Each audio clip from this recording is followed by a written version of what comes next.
Budget 2024 नंतर अनेक लोक टॅक्स क्लिअरन्स सर्टिफिकेटबद्दल चर्चा करत आहेत. इनफॅक्ट सोशल मीडियावर देखील अफवा पसरत आहे की 1 ऑक्टोबर 2024 नंतर प्रत्येक भारतीय नागरिकाने देश सोडण्यापूर्वी टॅक्स क्लिअरन्स सर्टिफिकेट घेणं गरजेचं आहे.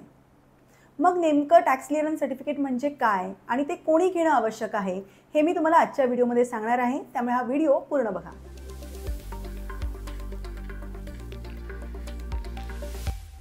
नमस्कार, मी सीए प्रज्ञा शिरधनकर. आर्थिक जागृतीमध्ये तुमचं स्वागत आहे. बजेट 2024 मध्ये टॅक्स क्लिअरन्स सर्टिफिकेटच्या तरतुदींमध्ये काही सुधारणा करण्यात आल्या. आता काय सुधारणा आहेत ते समजून घेण्याआधी टॅक्स क्लिअरन्स सर्टिफिकेट म्हणजे काय हे आपण समजून घेऊया. हे सर्टिफिकेट आहे ना, ते इन्कम टॅक्स ऑथॉरिटीजकडून जारी केलेला एक दस्तऐवज आहे, ज्यामध्ये एखाद्या व्यक्तीवर कोणताही आउटस्टँडिंग टॅक्स डिमांड नाही आहे, किंवा जर टॅक्स डिमांड असेल तर त्या व्यक्तीने त्या डिमांडची समाधानकारक व्यवस्था केलेली आहे हे पुष्टीकरण दिलं जातं. हे certificate income tax, wealth tax, gift tax, expenditure tax आणि ह्या सगळ्या लॉज अंतर्गत जे काही टॅक्सेस आहेत त्यांना कव्हर करतं. आता बजेट 2024 नंतर किंवा बजेट 2024मध्ये ह्या लिस्टमध्ये ब्लॅक मनी ॲक्टला सुद्धा ॲड करण्यात आलेला आहे. कोणाला टॅक्स क्लिअरन्स सर्टिफिकेटची गरज आहे? तर सर्वच भारतीय नागरिकांना टॅक्स क्लिअरन्स सर्टिफिकेट घेण्याची गरज नाही आहे. फक्त 2 प्रकारच्या व्यक्तींना टॅक्स क्लिअरन्स सर्टिफिकेट घेण्याची आवश्यकता आहे. पहिला आहे गंभीर आर्थिक गैरव्यवहारात सहभागी असलेले, म्हणजेच काय तर ज्यांच्यावर आर्थिक गैरव्यवहाराचा संशय आहे आणि ज्यांची उपस्थिती टॅक्स इन्व्हेस्टिगेशनसाठी आवश्यक आहे.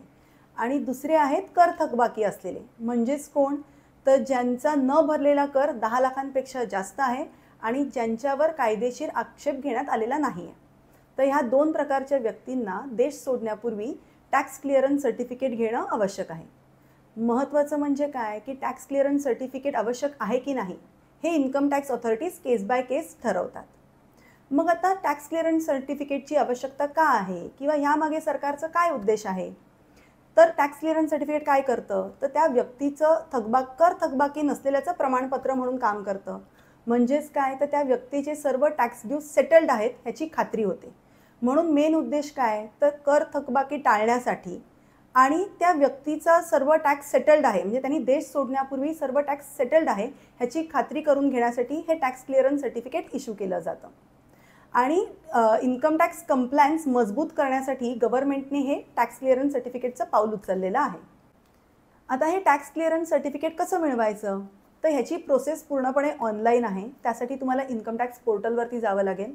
हे सर्टिफिकेट मिळवण्यासाठी तुम्हाला प्रोफेशनल हेल्प घ्यावी लागेल. एखाद्या टॅक्स कन्सल्टंट किंवा सीएची हेल्प घ्या. यामध्ये तुम्हाला ॲप्लिकेशन बरोबरच तुमचे filed income tax returns submit करावे लागतात. तुमचं जर काही कर थकबाकी असेल तर त्याचे पेमेंट चलान्ससुद्धा सबमिट करावे लागतात आणि इतर बेसिक डॉक्युमेंट्स आहेत ते अटॅच करून तुम्हाला हे ॲप्लिकेशन फाईल करावं लागतं. आता समजा तुम्हाला हे टॅक्स क्लिअरन्स सर्टिफिकेट घेणं गरजेचं होतं, पण तुम्ही ते घेतलं नाही आहे. मग त्याचे काय परिणाम होतील? तर एक, तुम्हाला एअरपोर्टवर डिटेन केलं जाऊ शकतं, म्हणजेच अटक केली जाऊ शकते. आणि त्याचबरोबर 2, तुमच्या अगेन्स्ट लीगल ॲक्शन घेऊ शकतात, म्हणजेच कायदेशीर कारवाईसुद्धा होऊ शकते. मग टॅक्स क्लिअरन्स सर्टिफिकेट जर तुम्हाला घ्यायचं असेल तर पुढील 3 टिप्सचं पालन करा. पहिला आहे अर्ली प्लॅनिंग. म्हणजे काय तर तुमची जी डिपार्चर डेट आहे, ज्या दिवशी तुम्हाला इंडियाच्या बाहेर जायचं आहे त्याच्या आधीच तुम्ही हे टॅक्स क्लिअरन्स सर्टिफिकेटची प्रोसेस सुरू करा, म्हणजे वेळेत तुम्हाला हे सर्टिफिकेट मिळेल. 2 आहे प्रोफेशनल हेल्प. म्हणजेच काय तर सर्टिफिकेट मिळवण्यासाठी तुम्ही एखाद्या प्रोफेशनलची हेल्प घ्या, जेणेकरून तुम्हाला जे काही पॉसिबल एरर्स येऊ शकतात किंवा प्रॉब्लेम्स येऊ शकतात ते तुम्ही टाळू शकता. आणि तिसरं आहे अपडेटेड राहा. इन्कम टॅक्स लॉमध्ये ना बरेचसे अमेंडमेंट येत राहतात किंवा गाईडलाईन्स येत राहतात किंवा रिक्वायरमेंट्स बदलू शकतात. तर जर तुम्ही अपडेटेड असाल तर तुम्ही वेळेत ह्या सगळ्या गोष्टींचं पालन करू शकता. सो मला खात्री आहे की आजच्या व्हिडिओमुळे तुम्हाला कळलं असेल की देश सोडण्यापूर्वी टॅक्स क्लिअरन्स सर्टिफिकेट घेणं कोणासाठी गरजेचं आहे. तुम्हाला जर त्या सर्टिफिकेटची आवश्यकता असेल तर वेळेत ते सर्टिफिकेट घ्या, म्हणजे या गुंतागुंतीपासून तुम्ही तुमचा बचाव करू शकता. तुम्हाला जर व्हिडिओ आवडला असेल तर त्याला लाईक करा, जास्तीत जास्त शेअर करा आणि आर्थिक जागृती या आमच्या यूट्यूब चॅनलला सबस्क्राईब करा. थँक्यू.